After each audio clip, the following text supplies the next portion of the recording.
Welcome to the Midwest Marvel Podcast, a podcast for people who love and are passionate about pop culture. Welcome to our second ever episode. We had our first episode last week, and thank you guys so much for all the love for that episode. Those of you guys that downloaded and listened and subscribed and followed, we appreciate you and your involvement and engagement in the community. The point of this podcast is not only just to talk about things that we're passionate about, but also just to build a positive pop culture community, because especially fandoms can get so stinking toxic. And part of why I want to do this and why, I do TikTok and things like that is because I just want to build positivity, and I want to try to move away from the toxicity and still enjoy the things that are made for us to enjoy. That's why they're here. They're for our entertainment. So I have a guest with me today, a co-host with me today. And so I want to introduce Zeke. Zeke is actually a good friend of mine. I've known Zeke for a long time, and I didn't realize until fairly recently, within the last year, that Zeke is just as passionate, maybe even more so, about Marvel and just nerd stuff than I am. And so when he saw that I started the podcast, he wanted to hop in, and I was like, heck yeah, because I need somebody who's on my level as far as just like being that nerdy, and he's probably past my level, so it works perfectly. So what's up, Zeke? Not much, man. Not much. I mean, I wouldn't say past your level. I think my nerdiness stretches purely to the MCU, and then Jeff Lemire's run of Moon Knight, obviously, and best Moon Knight run. Oh, dude, by so far. good, so good. But I haven't really delved too deep into the comics, so MCU is where my little niche is right now. But I'm super happy to be here, man. Yeah, Heck known you for a while. I was your intern for a little bit, that was a lot of fun. That was wild. That was great.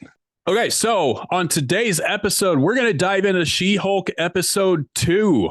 Episode 2 came out on Thursday, so we're going to give a general breakdown, talk about some Easter eggs that we saw throughout the episode, and the fun part, the thing that I love, is talk about theories for not only episode 3, but beyond, and not just She-Hulk, but the MCU at large, because I think that they definitely alluded to some really big things that might be coming, and I'm sure you guys know what that probably is. I think we're ready to dive into the episode, yeah? Yeah, let's get into it, man. All right, so She-Hulk episode 2, we're going to start just by reading a synopsis. This one's kind of long, even though the episode was short, but the synopsis is long. The episode begins with Jennifer celebrating her big day in court at a bar in the evening. Obviously, in the last episode, she had her closing argument in her case against GLKH, and right as she's about to give it, Titania bursts through the courtroom and throws a desk at the jury, and She-Hulk saves them, and it became this whole big thing. So she's celebrating her big day at court at a bar. And while outside the bar, she learns that the general public has given her the superhero name She-Hulk, to which she begrudgingly accepts. Nice little reference to Bruce and her making fun of how superheroes get their names in episode 1. Right. She decides to enter the bar and party it up until she's approached by her boss, Blake Tower, who informs her that GOKH actually got the case declared a mistrial because of Jennifer/She-Hulk's potential influence on the jury after saving their lives from the wrath of Titania.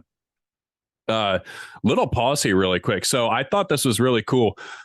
The show at large, I feel like, has actually done a pretty solid job of staying comic accurate. I know there are some deviations, like her origin story is different, obviously, which I actually think works better for the MCU, the way that they changed it. But like this right here is pretty straightforward. Like, a lot of people predicted this. I predicted this because this is exactly what happens in the comics.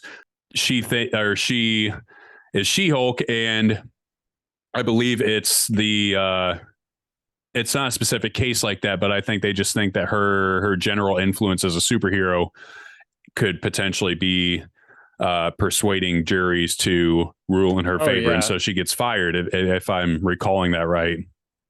So I don't know, and there are a couple other things in this episode I noticed, and it just was really cool that they are sticking to it, because obviously they're a movie studio. They can take liberties as much as they want. So it's nice to see when they do stick to some of the source material.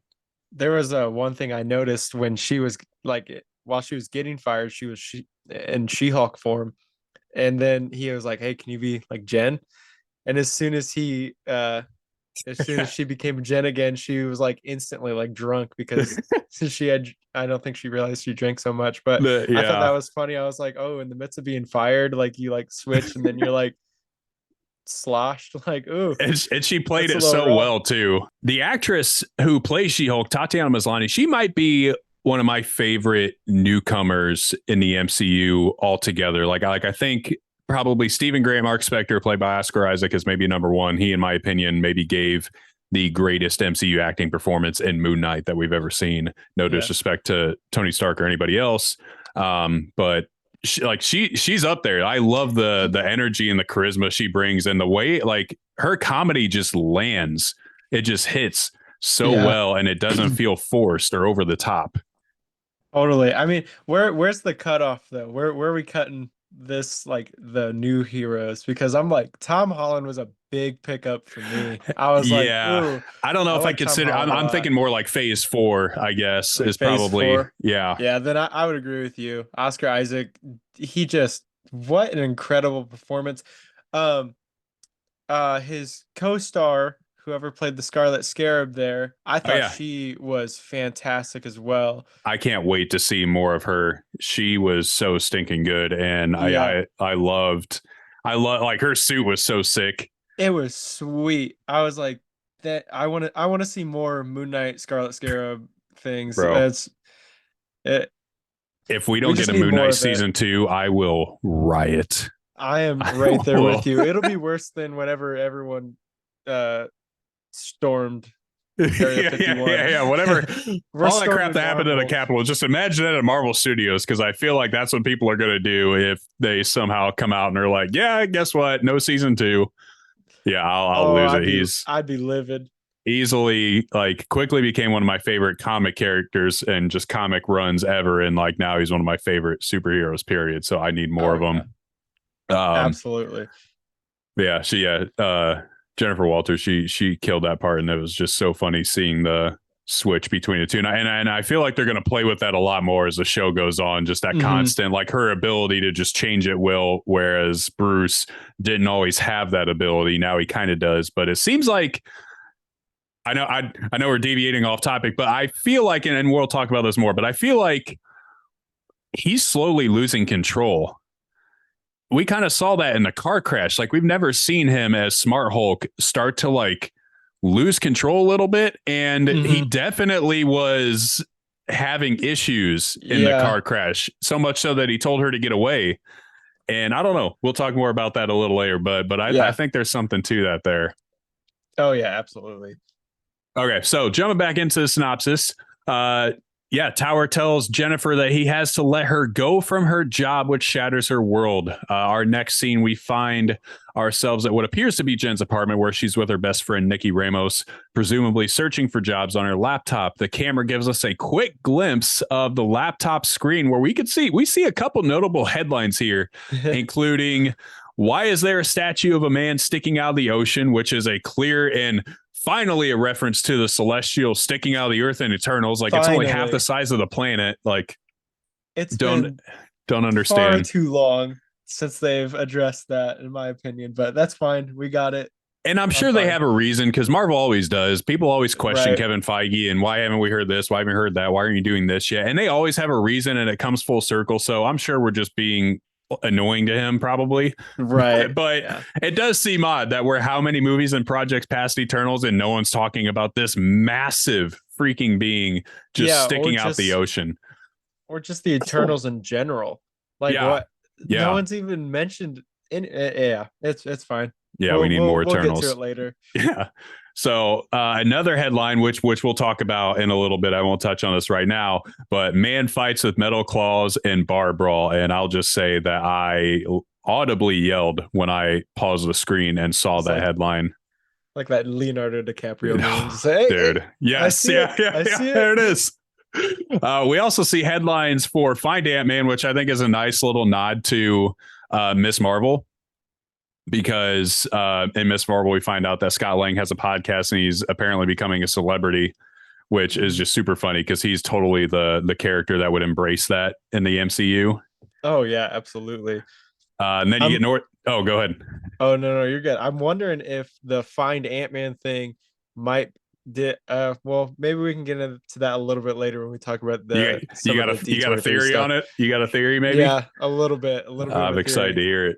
And then we see Norse mythology, obvious reference to Thor. And then Avengers, which I feel like pretty much explains itself. So after that scene, we're taken to Jen's family dinner where we finally meet her cousin Ched, who is referenced in episode 1. And it turns out, I kind of thought this, but it does turn out that Ched is an idiot. He's not actually smart like Bruce joked about. And so he talked about his promotion at the Best Buy. And I thought it was funny that I can't remember if it was the mom or if it was the dad, and someone was like, "Oh, a promotion and you have a job now." Like, so he talks about like as a promotion, but it's like also like you just got a job, man. Like, I like he's moving Ched. up in the world. He's moving up. He's actually doing something at the Best Buy. I mean, it's kind of hard to do something in the Banner family if you got Hulk and She-Hulk, you know. What else are you supposed to do? I'd work at Best Buy too, probably. Yeah, if you're not a super, one's a lawyer. One's maybe one of the smartest people on earth. Not setting him up too well. The show then cuts to a scene with Jen drinking alone in a bar where she's approached by Holden Holloway, who is the opposing attorney from Jen's most recent case against JLKH, where Titania broke in. And Holden offers her a job at his law firm heading up a new division. Jen immediately accepts under the condition that she can hire her own paralegal, Nikki. And Holden proceeds to tell her that he doesn't care who her paralegal is, which that exchange is just so like his dry, like completely straightforward, no nonsense personality and her quirkiness. That I think that's going to work super well. The show cuts to the next day where Jen arrives at her new job. During her first day at JLKH, Jen discovers that one of the main reasons she was hired because she was expected to always appear at work as the She-Hulk while heading up the firm's new superhuman division. Jen accepts her circumstances, although she can't help but feel like she's being used because of her new superhuman identity, which, side note here, I actually, for as much as the show's a comedy, there is a very deep underlying message just about people wanting to people seeing you because of what you can do or the entertainment value or value that you might bring to them rather than the value that you have intrinsically as a person. And I think that's going to progress as the show goes on, and people are going to start to see that Jennifer is valuable, not just as She-Hulk, but as Jennifer Walters, which I like that theme. And I also like that it's not, I mean, I haven't hit it so heavy because it's still a comedy, but it's also there. Right. It's underlying the whole way. So yeah, she's heading up the new superhuman division. She accepts her circumstances begrudgingly, and she finds out that her first case is going to be the parole of Emil Blonsky, the super soldier who tried to kill her cousin Bruce way back during the events of the Incredible Hulk, which was in 2009, I believe. Jen is reluctant to accept the case at first, but then agrees to talk with Blonsky. And when she finally does, she realizes that he very well might be a changed man or just a fantastic manipulator. I have some thoughts about that. But before officially accepting the case, Jen calls Bruce to make sure he's okay with her taking the case, to which he says that him and Blonsky cleared the air a long time ago, and that Blonsky even wrote him a very heartfelt haiku. After Bruce hangs up the phone, we discover that he's actually in space aboard the Sakaran ship that appeared in episode 1, and he's heading back to Sakaar. Jen calls her new boss, Holden Holloway, to inform him that she's taking the job. Holden's delighted, but before hanging up, he tells Jen to turn on the news, where she discovers the breaking story that footage of the Abomination participating in underground fights with Wong have been leaked. The fights that we saw during Shang-Chi, and everybody wondered what the heck is going on? Like, what is the story behind this? And we're finally going to get answers to that. This obviously is going to throw a massive wrench into the case of her fighting for his parole.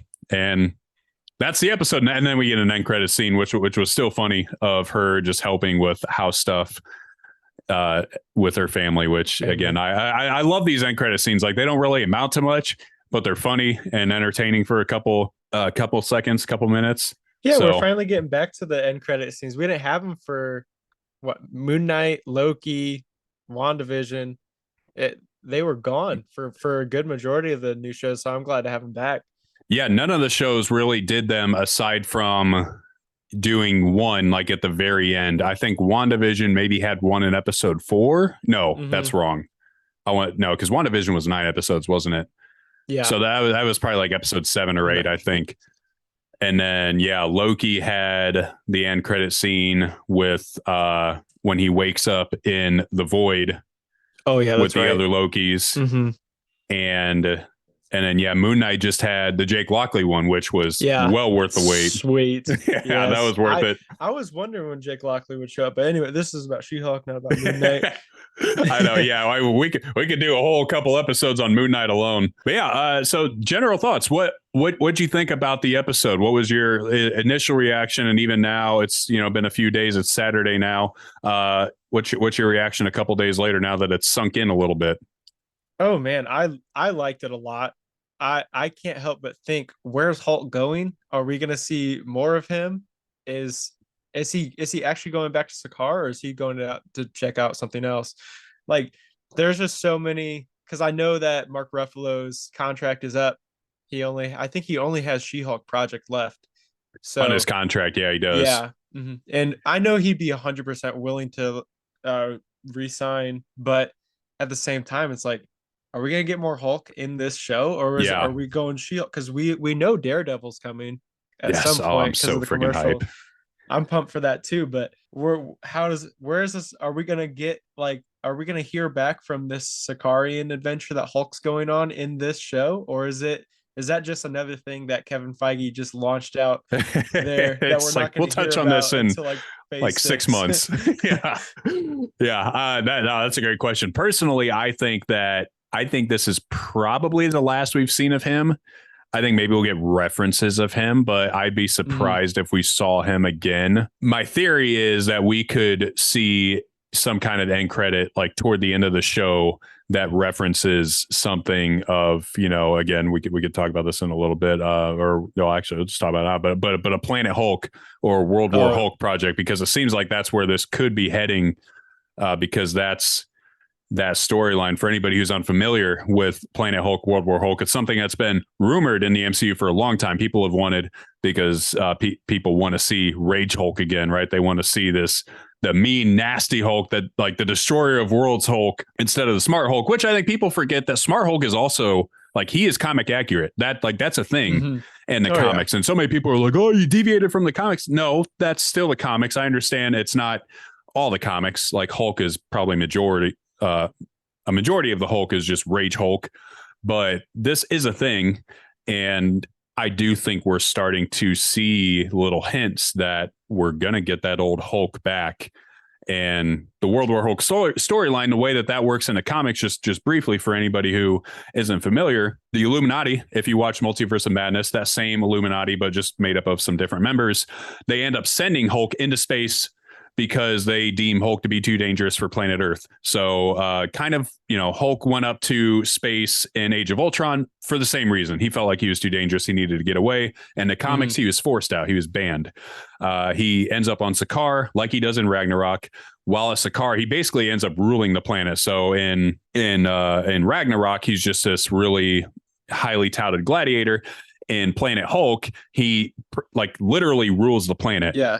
And he's Jeff Goldblum in the comics. Yeah.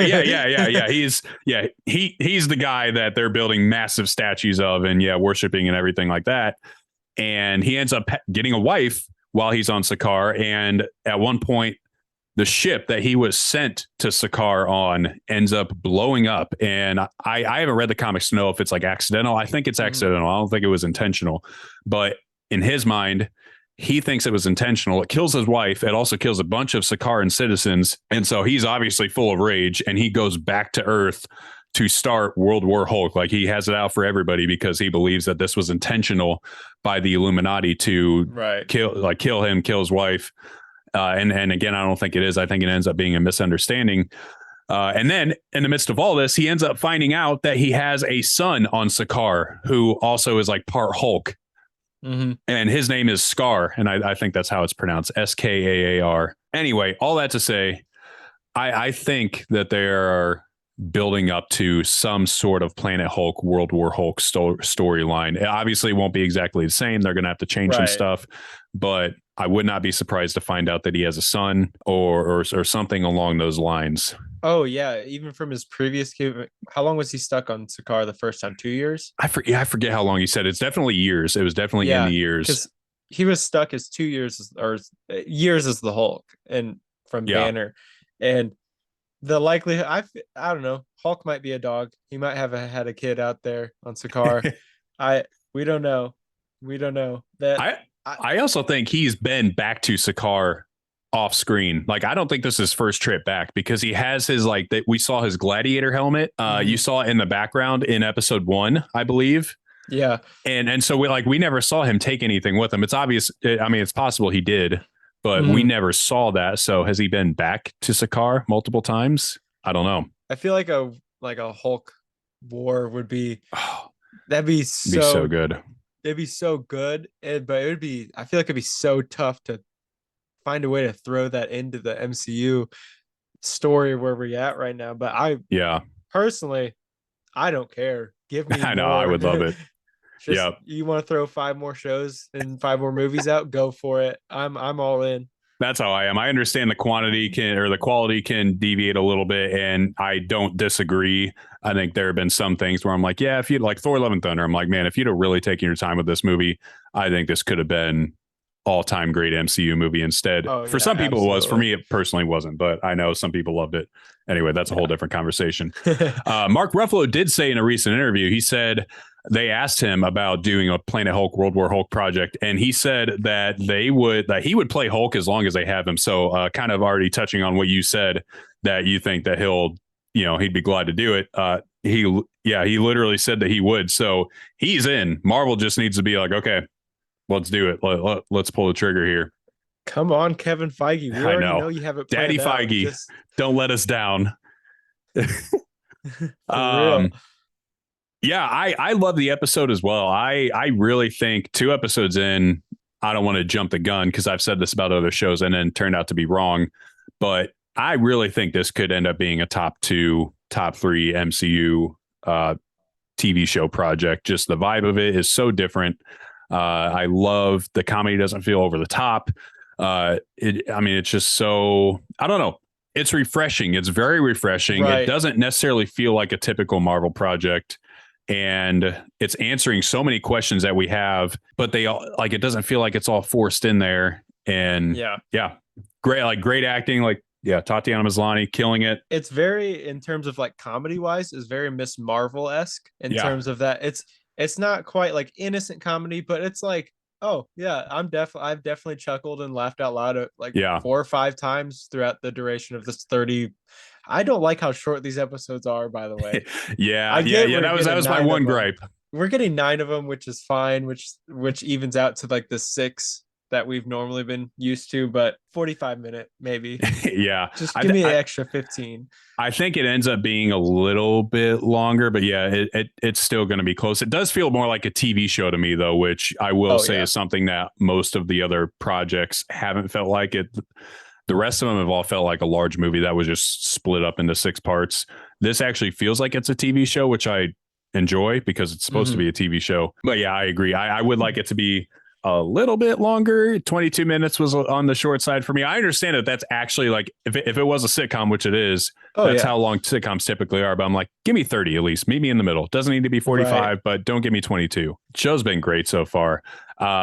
Also super pumped that Emil Blonsky returned, because it's been a long time since I've watched The Incredible Hulk, and I need to rewatch it just to make a proper assessment on it. I remember when I rewatched it, I was like, still not great, but I do like his character, and I do feel like he deserves more of an opportunity in the MCU. And like the actor who plays him is just so good. And comedically, which you didn't get to see in The Incredible Hulk, but comedically, he's also he's really funny. He was funny in this episode. Yeah. I mean, I rewatched it actually last night while I was at work. Did you really? Because I was like, I haven't seen this in a while. It's on, I believe it's on Disney Plus now. Oh, it is? It's on HBO Max and Disney Plus, because I watched it on HBO Max, I think. I Okay. don't know. I I'll have was to on check that out.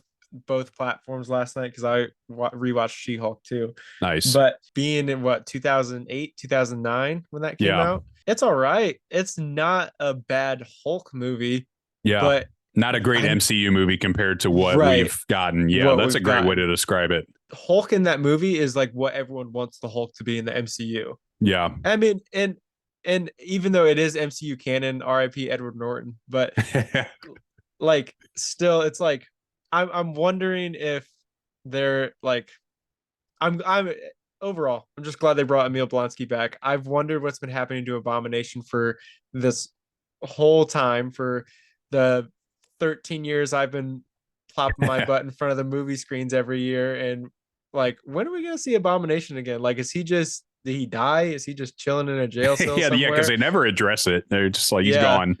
Oh, they have something else that they completely left out in that, and I forget his name, but it's the Thinker, I believe, in the comics, Oh because yeah. he had Yep. duplicated Banner's blood, Yep. and it dripped onto his head, and at the very end you see him smiling, but like, where has that guy been? I Like, know. Yeah, that's one of those things. It's like they have just acted as though that never existed. yep. Which in the But comics, he is a massive antagonist for the Hulk. Like he's up there in terms of like the Hulk's biggest adversaries. And yeah, so I don't know. I could see them if they end up diving into like World War Hulk type thing and do more Hulk projects, because I think they start getting rights to the Hulk. Disney does, like they get the full rights away from Universal. I believe it's next year, or maybe it's 2 years. So like once they get those rights away and they can start doing Hulk solo projects, because right now he's only allowed to be a co-star. Like he is not allowed to have his own thing. That's why anything he's in, he's always just been added on, like he's guest star or whatever, because right. contractually he's not allowed to do his own thing, which sucks. I hate the way all that stuff works. It's the same way with Spider-Man and Sony. Like, especially now hearing that they wanted to throw Spider-Man into She-Hulk, which would have fit so perfectly, like the quippiness of the two of them. Yes. And like you could have seen Spider-Man and Moon Knight. Well, maybe not Moon Knight, because Moon Knight wasn't actually held in New York like the comics are. But anyway, definitely in Hawkeye. Should have gotten him in Hawkeye. That would have made perfect sense. Hawkeye, because right at the very end where we see him in his new suit, it's Christmas time in New York, which is exactly when this takes place. So that actually caused me to have a theory that maybe we can dive into a little bit later. I need answers for why why Peter Parker was just chilling when all that stuff is going on in downtown New York, and he's just like, maybe school projects were really getting on him. Yeah, he's got to do that GED, man. Yeah. All right. Let's talk Easter eggs. So this episode had maybe not quite as many Easter eggs as the first episode, but it had some big ones. The biggest one, obviously, that headline of the man in the bar fighting with metal claws.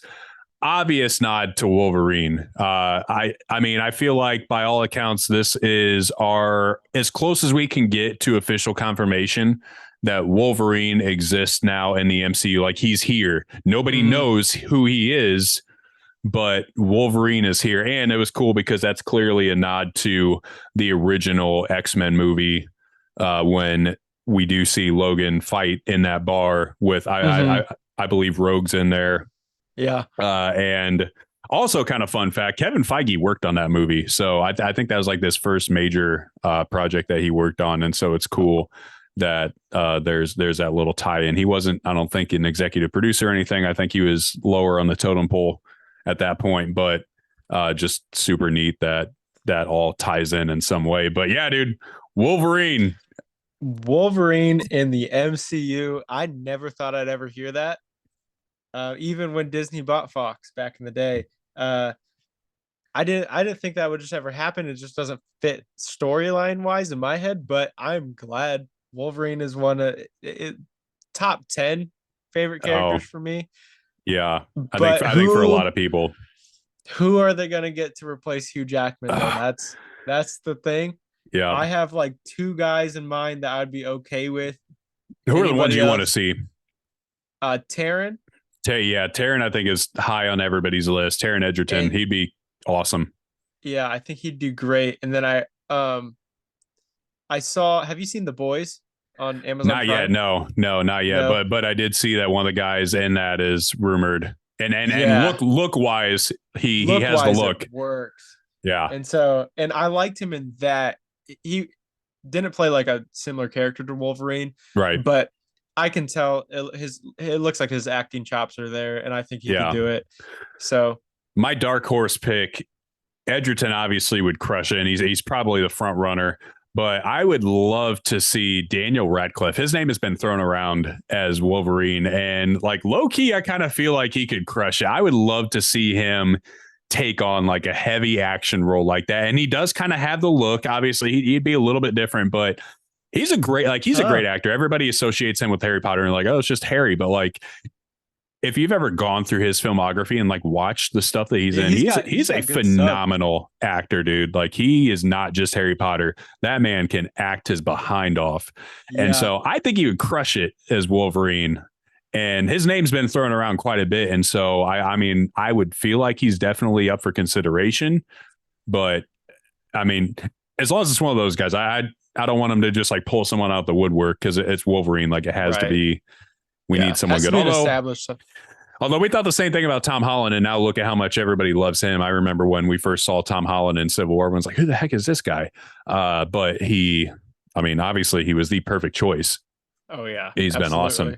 So yeah, it's going to be so interesting. Like you said, like how are the X-Men existing in the MCU? My theory is, and I believe we've seen, I don't know if they've directly alluded to this, but I think that because of the snap, obviously there was talk of how much like radiation and stuff occurred on the earth because of that snap. And it happened multiple times, 3 times. And so that would be a perfect opportunity to explain how people have started to mutate, and it would become a thing where like they haven't always existed and just been quiet. They've only started popping up now because they've been mutated. And, that could be what happened to Miss Marvel. And, it could be what happened to Namor because, although maybe not what happened to him, because he does, based on the Wakanda Forever trailer, he has that mutation at birth with the wings on his feet, which is also comic accurate. And that's cool. Yeah. But yeah, so I don't know. I feel like that's one way that they could explain it. Another way is the multiverse. I think that's the easy way out, but I hope they don't do that. I hope there's a better explanation than just like, yeah, these people came from the multiverse. That just seems like a cop out to me. Yeah, I've since the Endgame snap for Tony, I've always thought, I'm like, that would be a perfect way to introduce mutants in the MCU, because like be like, oh, that changed, everyone who came back changed their DNA a little bit. Yep. And I know in Miss Marvel we got a hint at her being a mutant, which is weird because in the comics she's an Inhuman, right? Yeah. And so I'm wondering if maybe later we'll figure out that she's got maybe some sort of like trauma or just something built up from the blip. Yeah, I could see it. I definitely think that the MCU is just like washing their hands of the Inhumans. Like that show did not do well at all. That wasn't an MCU show, but like that did not hit for almost anybody. No. And so it wouldn't surprise me. I know some people want to see it, but by and large, I kind of feel like it's probably the better move, because then you have a whole other group of people now that you have to address. It just makes more sense to pick and choose which ones you want, make them mutants. And, they're very similar in makeup. Obviously mutants are, well, technically by comic definition, I believe mutants are born with their mutation, which if they go the direction that we're talking about in the MCU, that wouldn't technically be the definition, but they could always retcon that and change it for the MCU. Yeah. I mean, maybe the Inhumans were scroll like the scrolls like tested on them, right? That I don't know. I'm not super familiar with the Inhumans in the comics or the show. It's I didn't watch the show or the comics. I just remember watching, shout out to New Rockstars for giving me a lot of my Marvel information. They're awesome. But I remember watching something and he was saying that Inhumans were experimented on by Skrulls or some other alien race, which is how they got the mutation in their genes. Yeah. And I will say Secret Invasion is coming up. Dude. And I've heard great things about that show. Yeah, and Miss Marvel confirmed that these Skrulls have been on Earth since the partition, which is the 1940s at least. They've been here a hot minute. Like, it is very possible that they have experimented on humans, if it's Skrulls that did that. If it's not, then we could toss this aside. But no, I'm super. It sounds like Secret Invasion is going to have the same vibes and tone as like the Winter Soldier did, which that's my favorite MCU project of all time. And I miss that tone, like the tone of that, the tone of Civil War. I want that back so desperately in the MCU. So I'm pumped. Anyway, that's deviation, but Secret Invasion is going to be freaking sick. It's going to be sweet. So that was obviously the big Easter egg, and I was so stinking hype. And I could honestly see one of my theories. I saw someone say this online, and I wish I could remember who it was, but someone had theorized that we could see an end credit scene where Jennifer Walters receives a new case and someone walks in her door, and it ends up being he says his name, and it ends up being Logan, but you don't see him. You just hear him talk, and like, oh my gosh, it's the bar fight dude, and she's like covering for him. Like a Blade-esque entrance. Yeah. Like how they did with Eternals and Blade. Yeah. That exact type of thing. I could mess with that. I could get behind that. That'd be sweet. Yeah. I don't think we'll see him. I don't think we're allowed to see him contractually. I don't know. That stuff's all weird, but it's contracts and stuff. But that would be cool.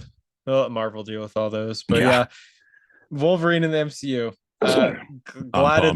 Glad it's confirmed. I know that means we got to see it later. Yeah. Phase 5 is what I would assume. Yeah.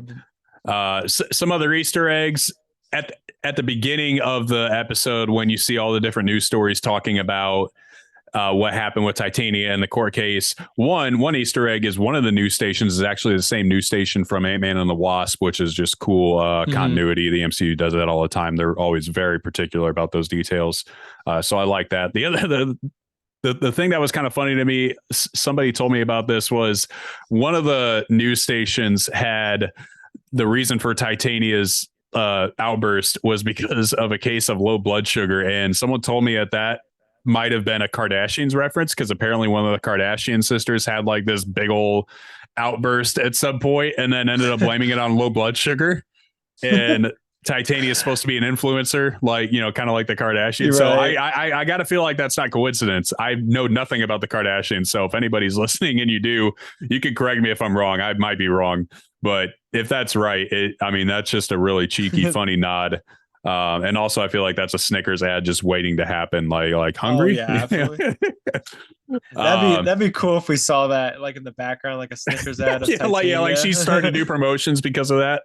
I also love my favorite, outside of the Wolverine one, my favorite Easter egg in the entire episode was Bruce talking to Jennifer on the phone when he's on the Sakaran ship, and he's talking about him and Blonsky's relationship and over the years, and he mentions that the fight was so many years ago and that Bruce is a completely different person now, and just such a funny nod, and like She-Hulk even acknowledges that, like she gives that like fourth wall break look at the camera, and just such a funny acknowledgement that the obvious acknowledgement is that he is literally a different actor. You mentioned Edward Norton, who I thought did a really good job. But I also do like Mark Ruffalo. I think he's been great too. But yeah, so funny nod that he's a completely different person. I think there's even more to it than that. I think that Marvel is also kind of making a playful jab at the fans because of how much the fans have complained about Smart Hulk and him not having being Rage Hulk like he has been in the past. Yeah. And so I kind of think they're like making that jab too. Like he's not the same Hulk in style that he was in Avengers or Age of Ultron or even Ragnarok. He's a completely different guy now, and just get on with it, guys. Yeah, it's Smart Hulk time. Like he can still fight. We saw him in Endgame. He can still fight. And I do think, to your point, you mentioned how he was stuck in Hulk form for 2 years, and Rage Hulk had taken over. Now Bruce is in control because like they're two different people. Essentially, like he basically has dissociative identity disorder, just like Mark Spector and Stephen Grant do, just in a much more extreme way. And so now Bruce is in control for a couple years, and the trajectory, it seems to make sense that Bruce is going to lose control at some point, and this cycle is just going to keep turning, and we're going to see Hulk really make his way back out, which I think would be cool. I definitely don't think we're getting Smart Hulk forever. I think Hulk's on his way. Jen also makes a mention in the bar when she's with Nikki, and they talk about the event, like, do the Avengers get paid, which I love. Like, they're addressing so many things that people poke fun at about just superheroes and Marvel in general. And, DC and any superheroes, like, do superheroes get paid? Do they have a healthcare plan? Do they have pension? I think one of the people at the dinner table in her family dinner asked how Hawkeye picks up his arrows, which I think is another reference, because I'm pretty sure Kate Bishop asked Hawkeye that in their show. I think she asked like how do you get all these? Or maybe she asked like, how do you hold so many in your quiver? Like, it just seems like you keep shooting them or something like that. And I do think they also, what's that? I see. Yeah. Something along the lines of that. She was like, yeah, does it like makeup or like what's going on? I love self-aware humor is some of my favorite humor. I truly love it when shows recognize some of the things that people like to jab at. I mean, personally, I don't think the Avengers do get paid. And my reasoning is Scott Lang started a podcast. Like, he obviously had to get. He's got to have a side hustle. Exactly, and he's not going back to stealing stuff again. So nope, I don't think they get paid personally. I think Steve Rogers and Natasha and probably just those two are the only ones that were like just riding off of Tony's money. Yep. Yeah. I agree. I completely think, it's been the billionaires funding a whole lot of stuff for a while. A couple other Easter eggs that I saw. One of them, when Jen was in the bar by herself and Holden Holloway ends up approaching her, super small Easter egg. And honestly, I didn't even realize it my first time watching it, but on the TV in the bar, the show Ally McBeal from the, I believe, 90s is playing. And that's the show that a lot of people compare She-Hulk to, just because that was also a lawyery sitcom that was comedic as well, where the character also broke the fourth wall a whole bunch. And so just, again, kind of a playful nod to that show while doing this, which I thought was cool. I've never seen it. So. I haven't either. I've seen like clips of it from just, growing up in the 90s, but I've never actually sat down and watched an episode, but I hear people talk about it. And then the last one that I had that I thought was funny is that in the prison, there was a clear Silence of the Lambs reference that Jennifer Walters made when she was being escorted by the guard, and he's like reading her all the dangers, and she quotes Silence of the Lambs, and the guard is just like, ma'am, this is a prison. She's like, right. like that, that whole exchange again is just so funny. Like, she's, her comedic timing is fantastic to me. But that's all I have for Easter eggs. The Easter eggs have been really fun, and I don't feel like they've been forced in this, but they have been a blast. They've been very subtly placed. Like, even like the Wolverine one and the Celestial nod, like those were like quick. What was that? Like a 5-second scene that we saw. Even that. Yeah, even. And so like you really had to like pause it, like look, be like, I literally did pause my first watch because I watched it at my computer and I was like, I know there's something on that screen. Like, Marvel doesn't just show you a screen of a whole bunch of stuff for no reason at all. And sure enough, that was on there. Was there any QR code this episode? I could not. There was. There was. I missed it. I believe it was on. It might have been on that screen. I'd have to go back and look. There definitely was one, and I forget the placement of it now. But that's another cool thing that they do, just continuing to give those free comics for people.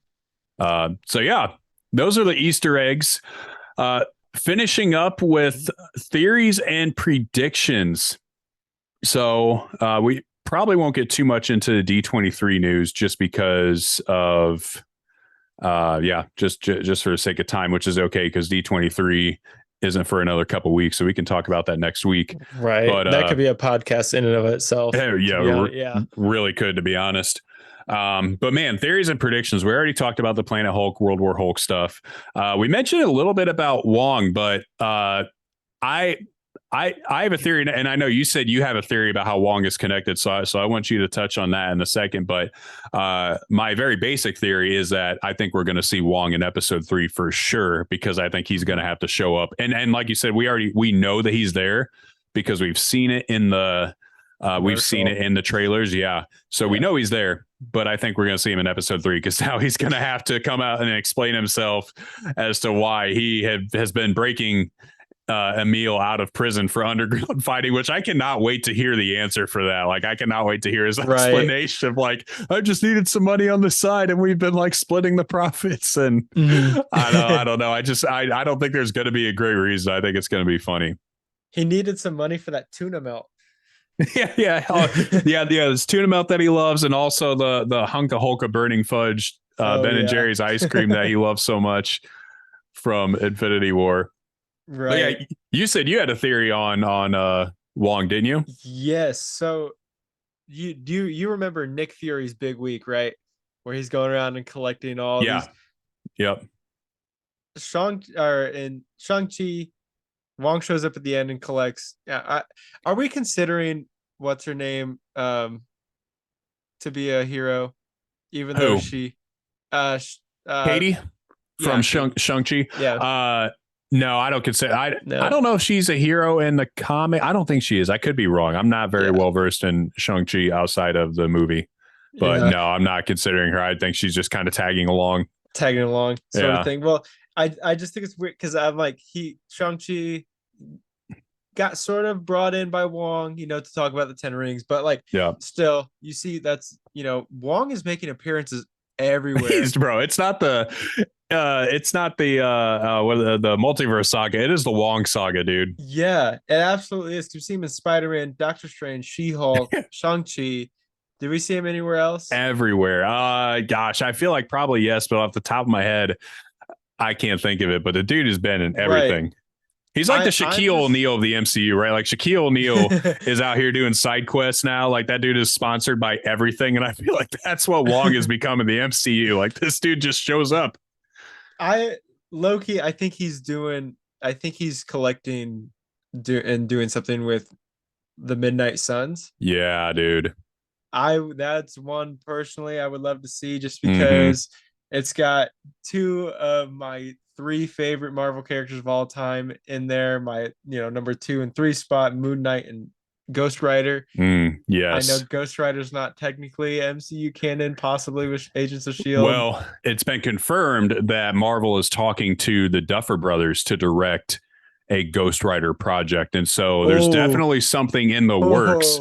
And I think the Duffer Brothers would crush. They would crush it. I'd love to see them in the MCU. Anyway, yeah, go on.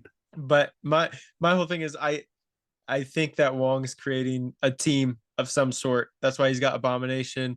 Not a Thunderbolts like team. I don't think Abomination is gonna be on Thunderbolts at all. Really? I think Wong's got him for whatever team that he needs. It'd be interesting. You think She-Hulk could be on Wong's team? No, I think She-Hulk will be on the Thunderbolts team. But isn't it like the Thunderbolts is all that's pretty much all former villains though, right? I think so. I think it's basically the Marvel's version of the Suicide Squad, if I'm not mistaken. Because I was thinking like She-Hulk could be a sort of like the one that keeps him straight sort of thing. Yeah. Kind of keeps him in line a little bit. Mm-hmm. Yeah. I'm gonna be super interested to see that. I definitely think the framework for Midnight Suns is there, and if you guys aren't familiar with the Midnight Suns, essentially what that is it is a collection of like supernatural superheroes, basically, that all fight together. So I mean, you have all these teams within the Marvel universe, right? You have the Avengers, you have the Fantastic Four, you have the Defenders, you have the Midnight Suns, but there's still so many more. And so they're just one of those collections of heroes fighting together. And so, like you had said, they have Moon Knight is one of the more prominent members, and Ghost Rider is probably the most prominent member of the Midnight Suns. And then you also have like Blade is a Midnight Sun. And we know that, we know that Blade is going to be in the MCU. Doctor Strange and Wong both kind of lead the Midnight Suns in the comics because they're obviously the top tier, like magic users. And Black Knight, I don't believe Black Knight actually is, but I know he's been rumored, like they think he could, especially with his engagement with Blade at the end of Eternals. So, and to just add to the speculation, right before Comic-Con, Marvel filed a whole bunch of different trademarks, and a couple of those trademarks were for the Avengers titles, which we ended up finding out just days after were accurate. Everyone started freaking out because they had trademarked Secret Wars and Kang Dynasty. And some people were like, surely that's not, like, they're just throwing us off. That's not actually going to be the titles. And then it turned out like, yeah, it is. Like, those are the movies we're getting. And so it definitely, there's something to those trademarks. And one of them that they filed was for the Midnight Suns. And one of those trademarks included film rights and a whole bunch of other stuff for, like, obviously merchandise and toys, things like that.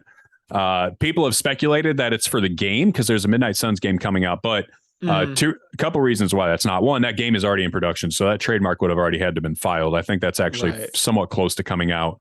And two, the game is spelled completely differently. The game spells Suns SUNS, whereas the trademark is SONS, which is what the Midnight Suns in the comic is spelled like. So I don't know. I agree with you. I think Midnight Suns is going to be a thing, and I'm really pumped to see that, if that's the case, because I just want to see Mark Spector and Stephen Grant interact with more superheroes. And Jake Lockley. Yeah. Oh my God, bro. I cannot. If we get a season 2, director already said that Jake Lockley is going to be a huge focus. I can't wait to see just the savage and absolute menace that Jake Lockley is going to be in that show. Yeah. I hope we get a new Moon Knight suit with it. I know it might cost a little more VA. Like the black Moon Knight suit. Yeah. Be so dope. Be sweet. Another theory. So just talking about potential cameos, and we'll wrap up with this. But another theory is that Jessica Jones from the Defenders, she might actually appear in She-Hulk, and there's a couple reasons why. And it's been some stuff that's kind of accumulated over the course of like 5 or 6 months here that's making people think she's going to appear. And honestly, now it's just seeming like it's way too many things to just be a coincidence. I feel like there has to be something to this. So a couple of days ago, there was a Twitter user at @ILoveHaley_ that noticed on Disney Plus, if you watch Daredevil, or at least just enter into the Daredevil main screen on Disney Plus, the first recommended show is She-Hulk. Makes sense, right? Because Daredevil is going to be in She-Hulk. We know that it's been confirmed. But She-Hulk is also the first recommended show when you go to Jessica Jones. That seems odd, especially if you go to any of the other Defenders shows. So if you go to Punisher, if you go to Iron Fist, or if you go to the Defenders show itself, She-Hulk isn't recommended for any of those. It's only recommended for Daredevil and Jessica Jones. Again, Disney does not do stuff like, they don't do stuff by mistake. Disney's very intentional with the things that they do. And I don't know.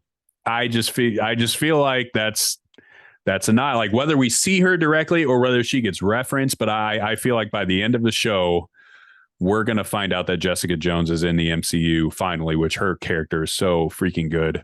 And she has fantastic chemistry with Matt Murdock in those shows.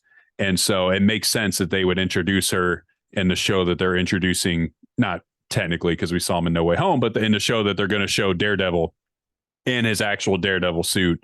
The yellow and red one. Dude, the yellow and red one is clean. I know some people don't like it, but I love that they're giving a nod to the original suit.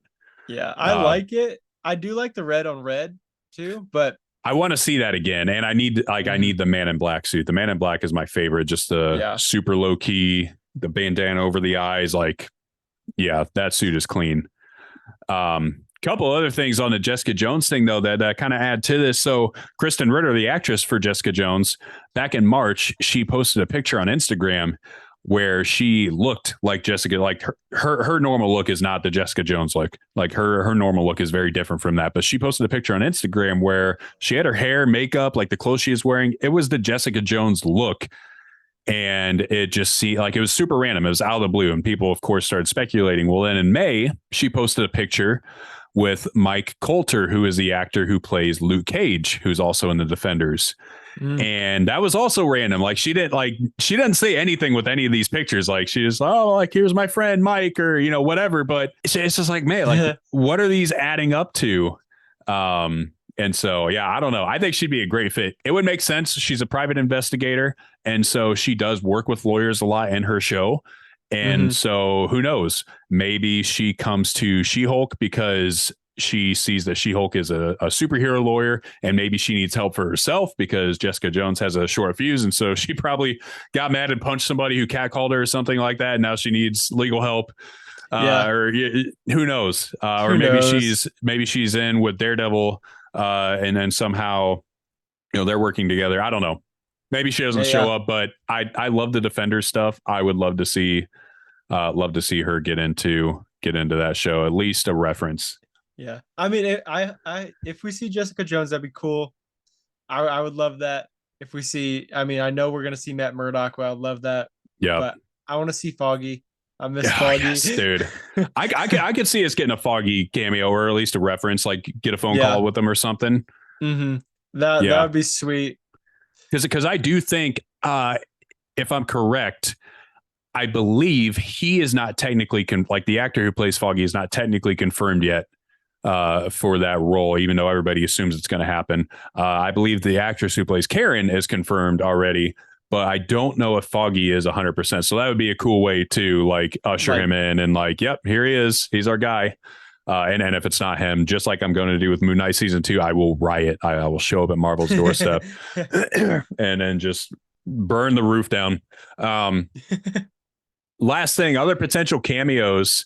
I believe it was the director for episode 1 of She-Hulk was in an interview and said that, like, basically just alluded to the fact that we're like the cameos are not done. And the writer, Jessica Gao, she made sure to curb expectations by saying like, hey, don't get your hopes up super high. Like, don't be expecting Captain America to show up in this, or don't be, all these super high profile, but there are going to be cameos and nods. And it definitely sounded like they're not done. And I've seen multiple people who've worked on the show say that they're so excited to see audiences' reactions when they see certain characters and certain people.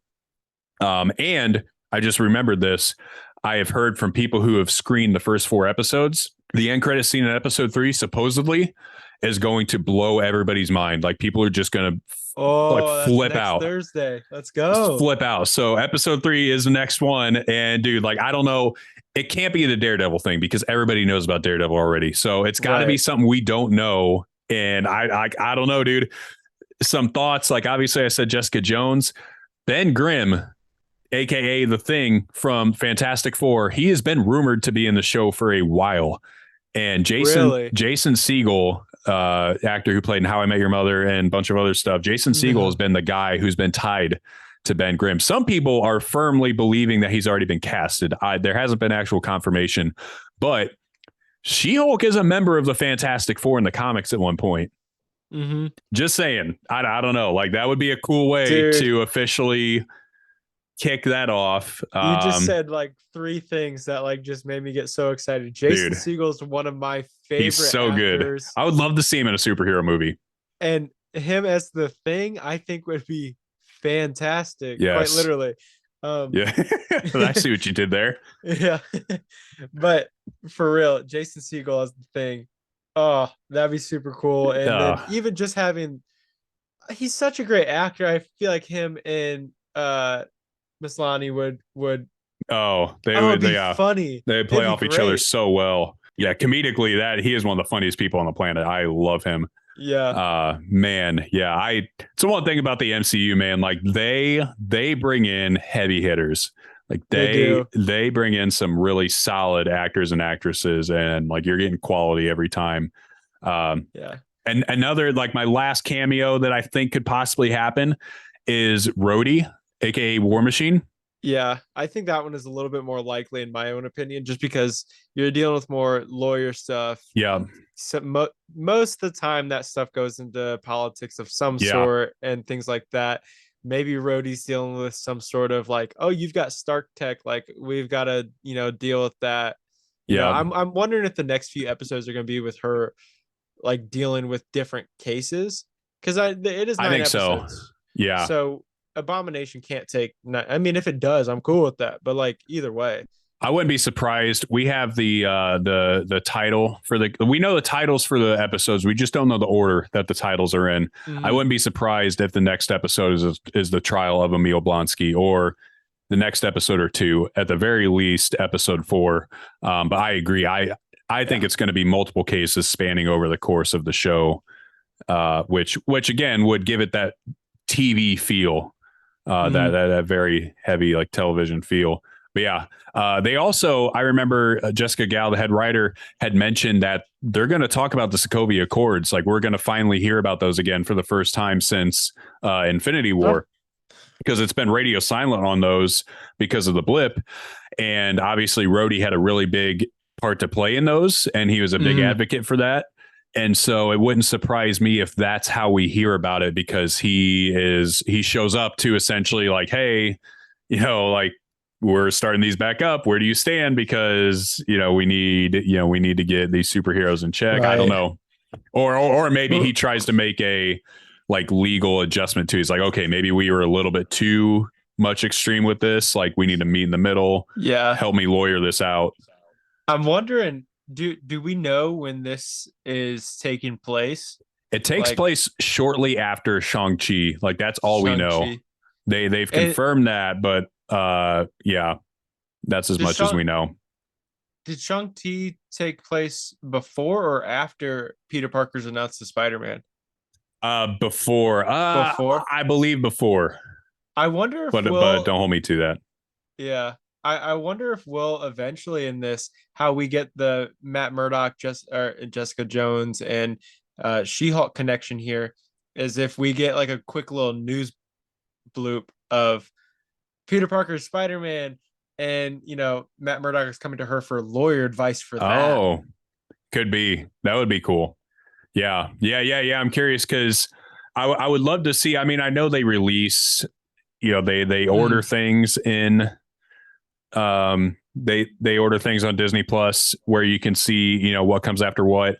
But I would love for the MCU, and I'm sure somebody's actually created this already, but I would love for the MCU to actually release like a detailed timeline with actual dates and things, so we could see like how far apart in terms of like days, months, years, things are from each other. Because I think that would be really cool, especially for theorizing and stuff like this, to like really know, okay, what could actually cross over here and what couldn't. So yeah, man, that's She-Hulk episode 2.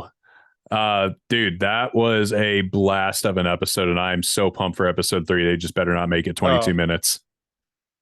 Come on, just get us to like a half hour. Get us to a half hour. Yeah, half hour, I'll be satisfied. But now that I remembered about that end credit scene, I'm so hyped just for that.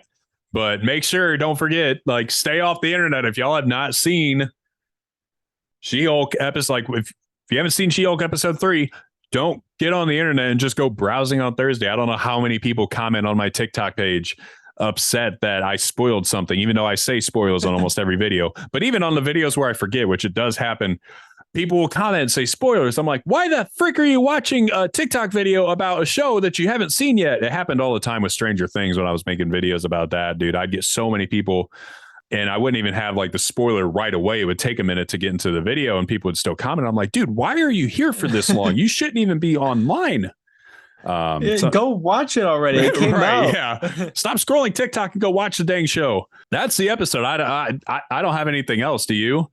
No. I mean, I'm just, we're on the clock for next Thursday now. Yep. Next Thursday. And then, dude, I think the next podcast episode is going to be a blast, talking about whatever it is that's going to blow our minds. I'm sure it's going to generate all kinds of theories and just madness. And I can't wait, because that's my favorite thing. I just love to theorize about this stuff and figure out what's coming next.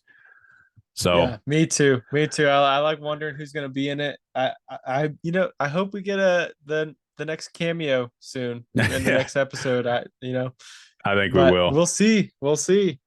Heck yeah. Well, hey, to those of you guys that have been listening, thank you guys so much for your engagement and your support. Do us a massive favor.